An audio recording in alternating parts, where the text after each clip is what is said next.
So this what were we here observing is, if you pick up the slight difference in smell, the food tastes and your brain is identifying it. So if you take a pinch of asafoetida, अगर आप देखें pickles में hing, it is called as hing mostly in Hindi. If you want, you can ask your parents, mummy को घर में पूछो कि मुझे थोड़ा hing चाहिए. Take this, and garlic तो you know lesson. And what you're doing is either garlic you take or hing, and then you rub it on a handkerchief and then bring it close to your eyes and smell it. So now you are bringing it near your eyes to smell it. So what are we doing is we're using again two sense organs, your eye and nose, to smell this lesson or hing. So then try to identify what are the different types of food materials which help your friend. And then what do you see? Sometimes mouth starts watering just by hearing the name of tamarind, lime, mango, you know, all these sort of things. Once you think only, imagine of it, you start feeling, you know, some saliva being secreted in your mouth. Especially, you know, when you talk about tamarind and all. Then the food material is attractive to our eyes and flavor to the nose. Then we taste it. Until and unless we don't see this, you want to see it well, you know, being served and garnished well. It should look well with your eyes. It should smell well. Then only you feel the taste, okay? Otherwise, it doesn't look tasty. So many things. That is the reason food and drink technology is mending money like anything.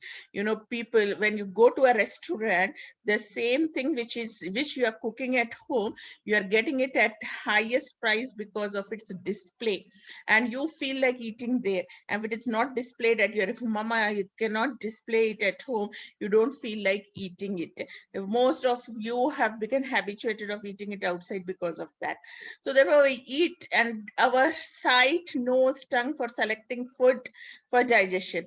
And you remember the Pavlov has conducted Pavlov's experiment. I think you were having it in class 9, where he has done an experiment on the dogs to find that even though the food was not there, only with the signal of the sound, when he has done it on the dogs, you know, he was, before the food was supplied, he was giving a particular sort of bell, and whenever the bell comes, the brain of the dog was signaling that food is coming. Whether food is there or not, his mouth was, the saliva was being secreted in dog's mouth. So that experiment which you have done in 9th class has shown that how important is the brain also. What role does the brain play in the time of, or in your hunger pangs, or eating food or digestive system. So taste is something connected to the tongue and the palate. Palate is at the back of the tongue. You can see this part of it where, you know, most of your taste buds are situated. You generally see that when you are about to swallow your food, and when your food is dissolved properly in the saliva, then only you can start tasting the food.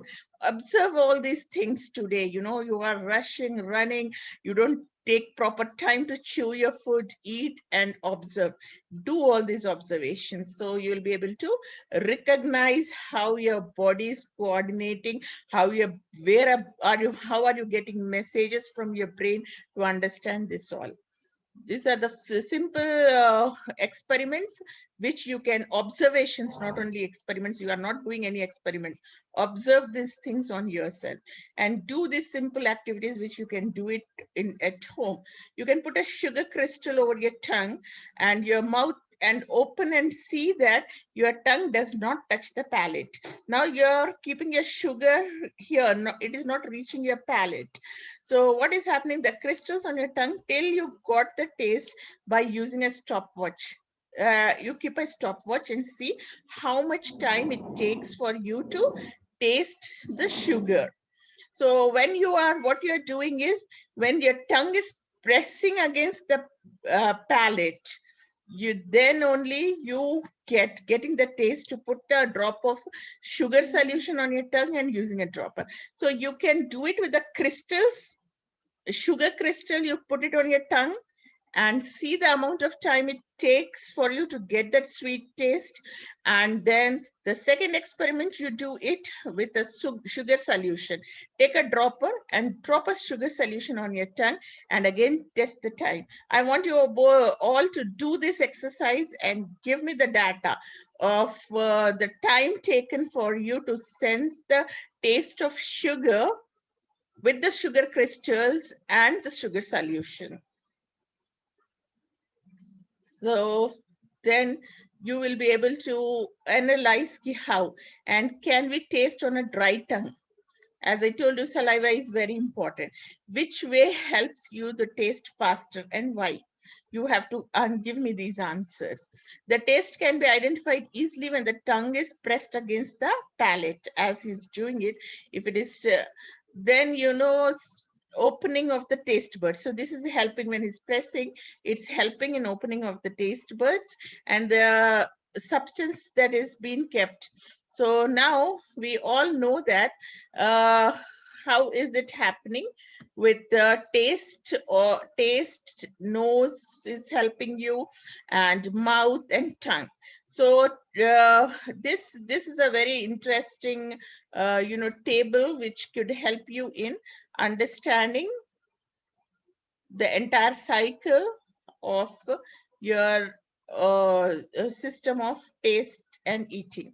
So if you can see that your tongue has got taste buds and mouth is having salivary glands and the olfactory receptors in your nose, and the brain has to sense the taste. All these together, until unless all this does not coordinate, you will not get the sense of taste of your food. So all these coordination is very important. Now, mouth is can also be called as a munching machine. And why is it so important for you to chew your food properly? The comfortable munch of your food. If you had lost some of your teeth, you will not be able to taste and enjoy the food. So even all the 36 teeth, your canine, molars, premolars, or incisors, all this has got its different functions, and until and unless all this does not work properly in chewing, then also you will not be able to enjoy your food and the digestion gets affected. So maintaining of your oral hygiene and keeping your teeth healthy is the first and the pioneer way to keep your digestive system healthy. Now, this activity is to show that the breakdown of the food by using the model of chalk piece kept in vinegar. You have got this activity where you are keeping a chalk piece into the vinegar to see how the food gets breaking down into various pieces. So crush it into the tiny pieces, leave the other as it is. So what you're doing is you're taking a piece of chalk piece and one you have made it into a powder and other is solid, and then you are taking two small beakers, and this now you can do it in the laboratory also. Please ask Durga teacher, will show this to you all, so you'll be able to observe it. So fill half of it with vinegar and add crushed chalk in one beaker and other uncrushed half chalk into it, and then you observe. After some time, what do you find? The crushed chalk dissolves faster than the whole one naturally. Already you have helped it in crushing. So this experiment shows that supposing if you're just swallowing food without chewing, how difficult it is. You are giving extra work to your digestive system to digest that food.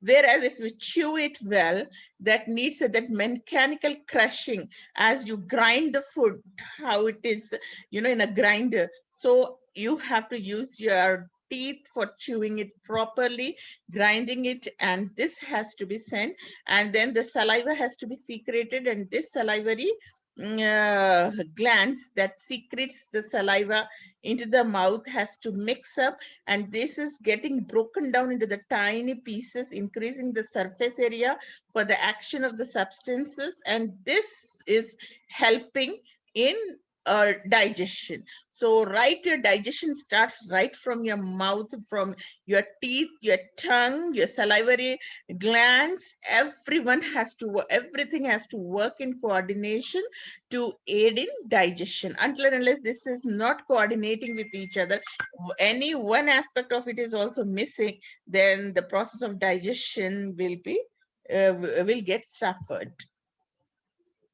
So then from the pharynx, it enters into the esophagus, and this bowl, hence the food in the mouth has to be broken down into tiny pieces to increase the surface area for action of substances. Okay.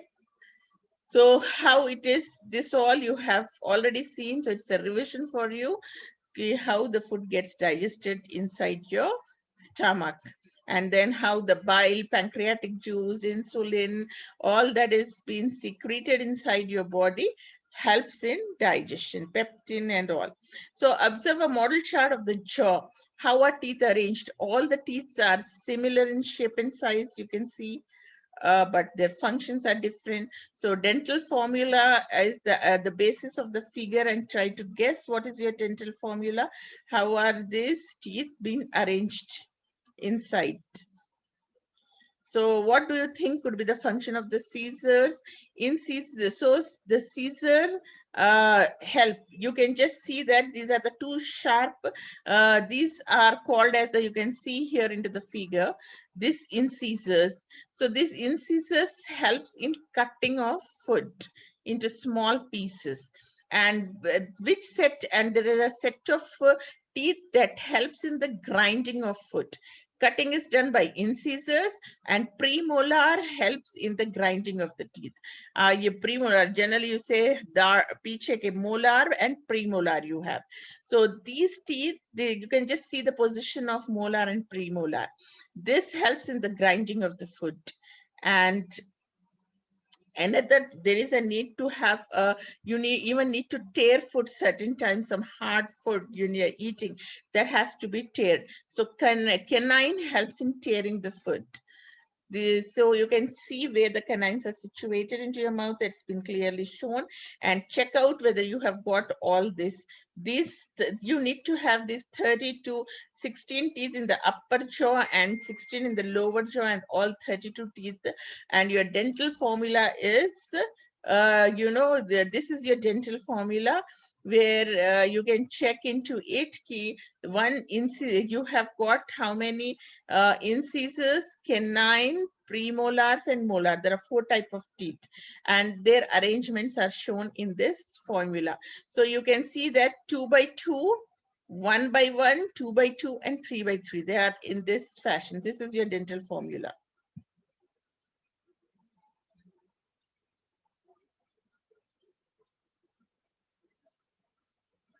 Do remember how many how many pairs of each teeth are available, like incisors, premolar, molar, and canine. And now if you see the circular muscles of the mouth that enables the food to push into the oral cavity, and it has to be moved around.